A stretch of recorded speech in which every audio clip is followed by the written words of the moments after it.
Everything in this content is alleged. The names are alleged. The people are alleged. The places are alleged. Heck, my hair is even alleged. My voice that you hear is alleged right now, currently, okay? Sit back and watch this show. It's gonna be good. But you can tell if your relationship is from God just by the qualification. Does that relationship help you? They missed it. You can tell that if this fool you messing with is supposed to be in your life, if this relationship is helping you. We tolerate more relationships that are taking away from us, that are stealing our peace, that are ravaging our joy, that have us up at night. Oh my God, I think he's gonna break up. Break up with him. He's not helping you.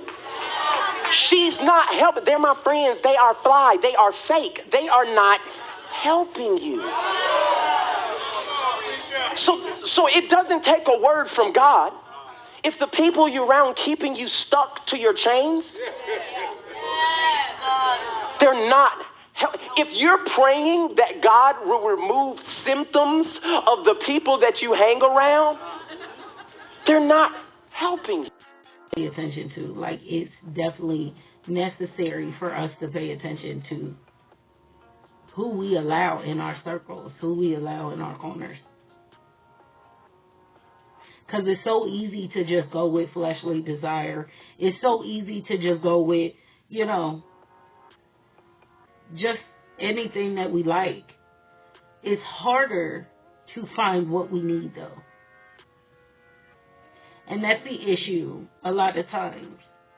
We go and tend to try to find things in people, things that we want in people, instead of things that we need. Now, common sense would tell the average person that has dealt with, mommy and daddy issues, the average person that has dealt with rejection, denial, common sense would tell them to go find the opposite of that, right? If you are rejected your whole life, go find love. If you are, have mommy and daddy issues, find somebody that doesn't have that. It's so easy to look at it mentally, but it's so hard to obtain it, especially when our feelings come into play. Feelings are given to us to be used, but not to be, not to be overused, overly used. Now, if we're putting our feelings ahead of reality, ahead of realistic aspects in life, there is an issue. You can't be too wrapped up in how a thing is going that you don't see the red flag. And it's not necessarily addressing the red flag. Addressing is real cool. But there are some red flags out there where it's like, yeah, this ain't gonna work. And because of our wants and desires, a lot of times we try to make it work, even though we know this red flag is not going to take us anywhere. We ain't going nowhere.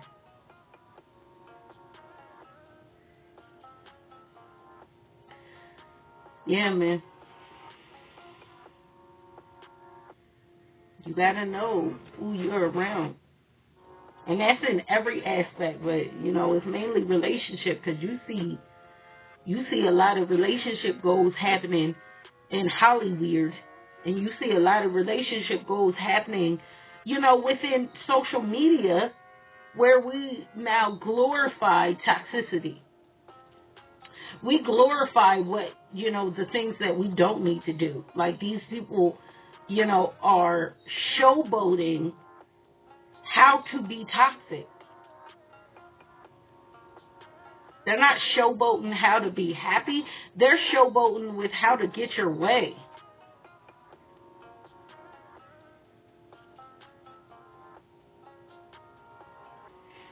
We have to start thinking more independently when it comes to matters of the heart. And not being easily persuaded by an image, because an image can deter you. Not being easily persuaded by a fun time, because a fun time is exactly that. But at the end of the fun, there is time. You know, the word time. At the end of the word fun, there is time. And time is either a catch-22. Either you waste it or it's worth your while. And many love to go off of that feeling, that rush that you get of excitement in the beginning. And they think that it's worth their while. But if you see a red flag, if you notice that a person is not, and there are some times where a person does not show their red flags at all. Some of the people that I've been, fortunate to know and experience for myself, they were good at hiding the red flags, at least to me.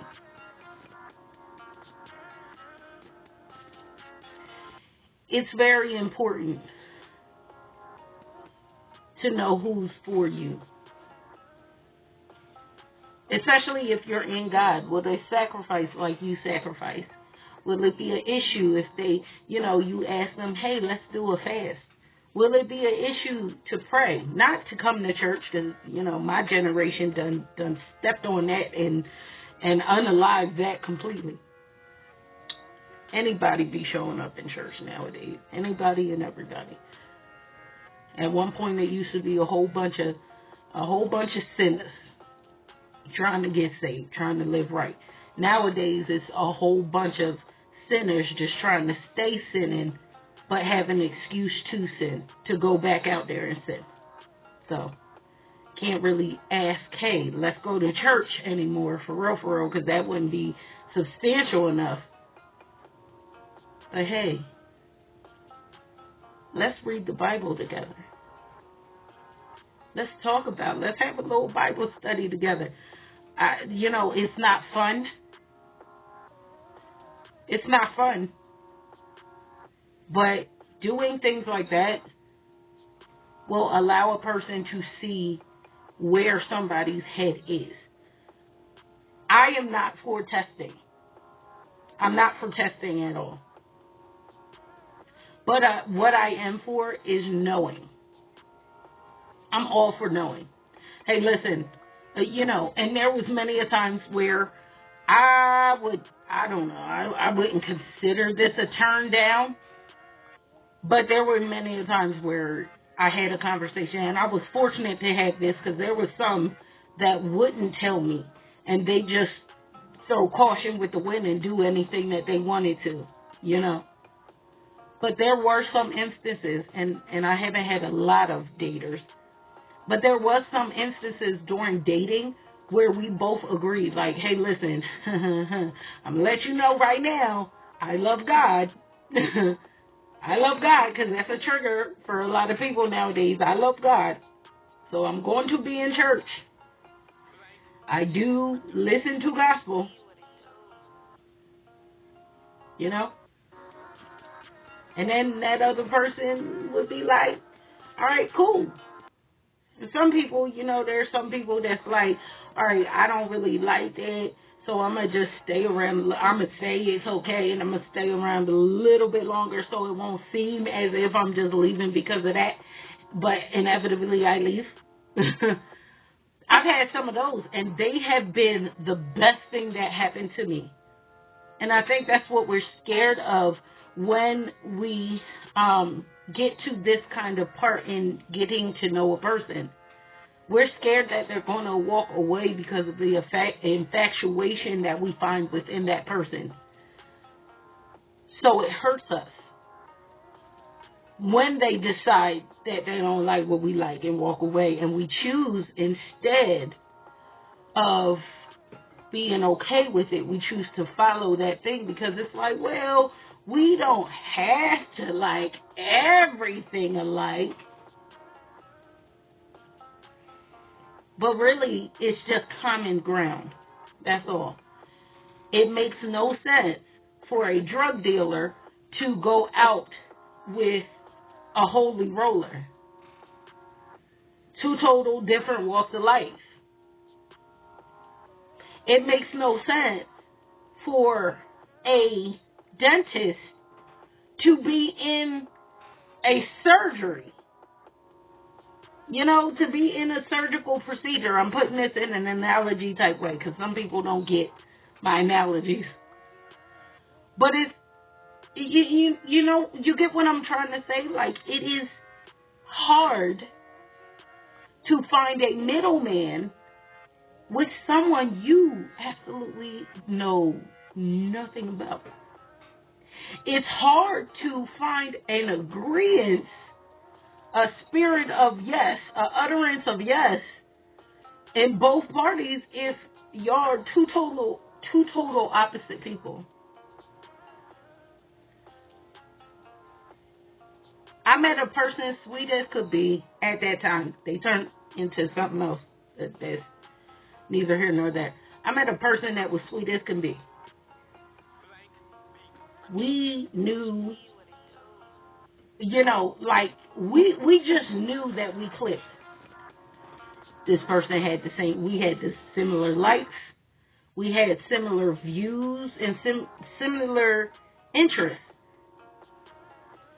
But this person was of a different religion, and I'm not going to name the religion.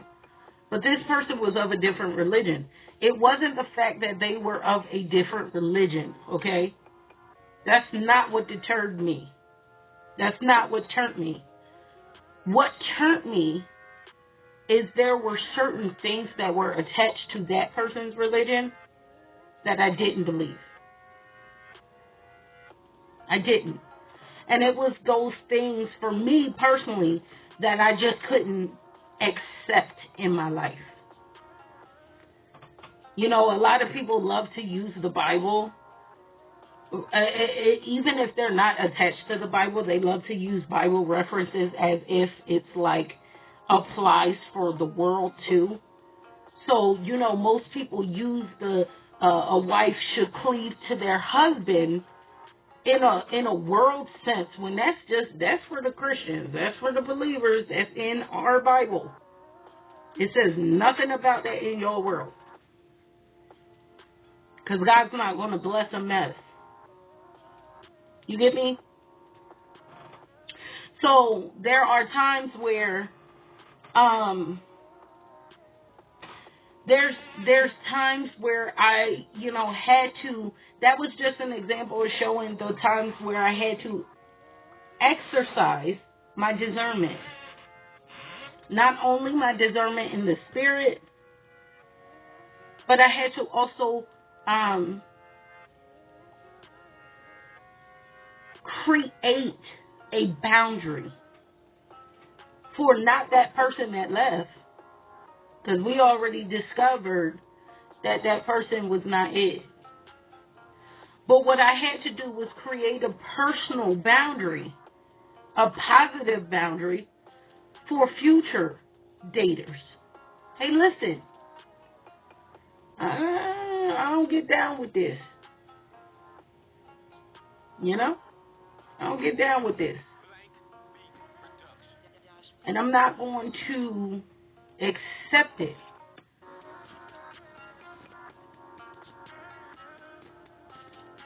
I'm not going to accept that. And then after you do that, you got to be okay with walking away. Not everybody is okay with walking away. It's all fun and dandy when, you know, you reject a person, because technically that is rejection, I guess. Like, it's all fun and games. But when you start feeling the burn of their rejection, it's like, oh, how dare you? And unfortunately for females, it makes them want to run back to that person or to that, you know, that place and time. But you got to stand your ground when you're embarking on something such as what he's talking about.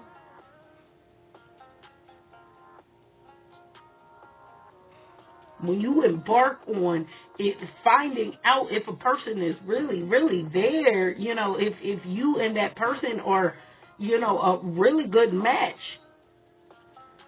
it is a question. It's a couple questions that need to be asked.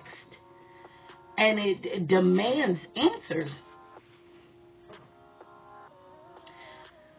So let me know your thoughts on this. Write your opinion down in the comment section below.